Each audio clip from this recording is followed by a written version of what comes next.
Hi everyone, this is Advocate Priyanka, and today we are going to discuss on a very common topic, that is LLM entrance exam. आप सबकी बहुत ज़्यादा request के बाद मैंने LLM entrance exam of Allahabad university के बारे में आपको जानकारी देने के लिए वीडियो बनाया है, जिसमें मैं आपको ये बताऊंगी कि LLM का जो एंट्रेंस एग्जाम है जो अलाहाबाद यूनिवर्सिटी कंडक्ट करती है हर साल, जिसमें बच्चे बहुत ज़्यादा एस्पिरेंट्स होते हैं इस पेपर को देने के लिए।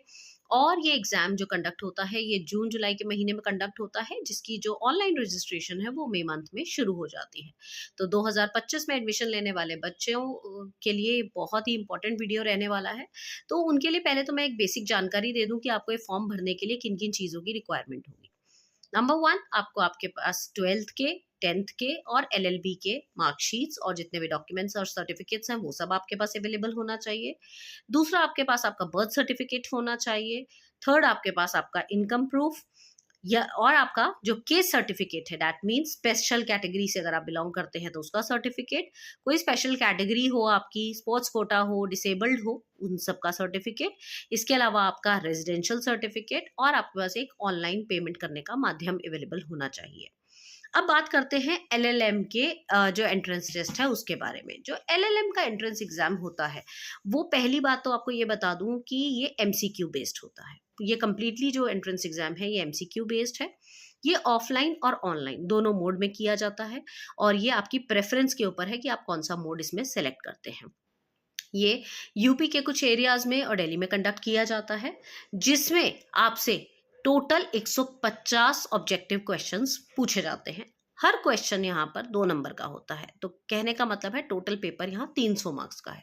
और जिसके लिए आपको जो टोटल ड्यूरेशन मिलता है वो 2 घंटों का मिलता है। 2 घंटों में आपको 150 क्वेश्चन यहाँ पर अटेम्प्ट करने होते हैं। हर क्वेश्चन 2 नंबर का है यहाँ पर।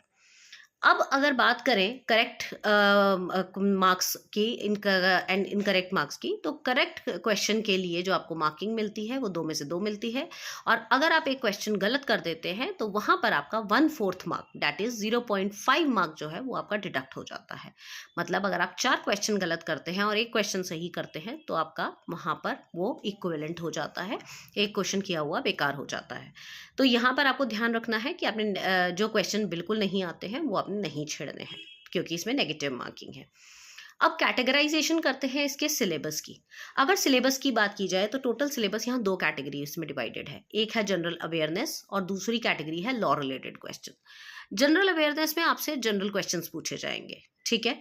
और जनरल क्वेश्चन में मतलब जनरल लीगल अवेयरनेस आपकी क्या है, जैसे RTI से रिलेटेड, रिट से रिलेटेड, ये सारी क्वेश्चंस जो होते हैं ये आपसे पूछे जाते हैं। लैंडमार्क जजमेंट्स हो गए, या इसके अलावा जो रीसेंट चीज़ें हैं उसके बारे में आपसे पूछा जा सकता है, जो रीसेंट केसेस हैं उसके बारे में आपसे पूछा जा सकता है। That is general legal awareness. इसमें होते हैं 50 क्वेश्चन। जनरल लीगल अवेयरनेस के जो क्वेश्चन होते हैं वो होते हैं 50। 100 नंबर का हो गया जनरल लीगल अवेयरनेस का पेपर। दूसरा होता है law related question. Law related is subject specific. जो आपने LLB में सब्जेक्ट्स पढ़े हैं मोस्टली इसमें वही होते हैं, बट इन्होंने कुछ प्रॉपर सब्जेक्ट्स आपको दिए हैं।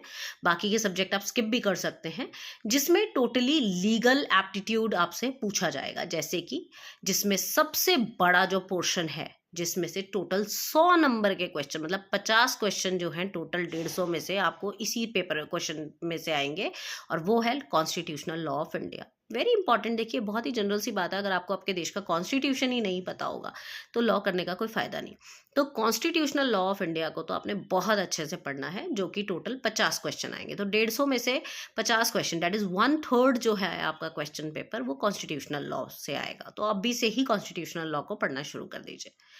बाकी के जो पेपर हैं, जो बाकी के जो क्वेश्चंस हैं वो आएंगे ज्यूरिस्प्रूडेंस से, कॉन्ट्रैक्ट लॉ से, मर्केंटाइल लॉ से, इसके अलावा criminal law, property law, law of tort, family law that consist Hindu and Muslim law दोनों, public international law and human rights. ये सारे के सारे जो हैं टोटल इसमें 200 मार्क्स का जो पेपर है वो इसमें से आता है। मतलब 50 क्वेश्चन जो हैं वो कॉन्स्टिट्यूशनल लॉ में से आते हैं, और जिसमें से आपके दोनों डिवाइडेड होंगे, जनरल अवेयरनेस वाले भी और लीगल एप्टीट्यूड के भी। और ऐसे ही आपके जो बाकी के ये सब्जेक्ट्स मैंने बताए हैं लीगल एप्टीट्यूड के, इसमें से आपके टोटल बनेंगे 100 क्वेश्चन। उन 100 में से आपके जनरल अवेयरनेस के भी क्वेश्चन होंगे और आपके लॉ रिलेटेड भी होंगे। तो आप समझ गए कैटेगरीज दो हैं, एक जनरल और एक लीगल, और उन दोनों होगा सब लॉ बेस्ड ही। और इनमें जो सब्जेक्ट्स हैं, सब्जेक्ट स्पेसिफिक कॉन्स्टिट्यूशनल लॉ सबसे ज़्यादा इंपॉर्टेंट पार्ट कॉन्स्टिट्यूट करता है, और बाकी के जो सब्जेक्ट्स हैं उसका अलग पार्ट है, मतलब 2/3 पार्ट बाकी के सब्जेक्ट का है, 1/3 पार्ट आपका कॉन्स्टिट्यूशन का है।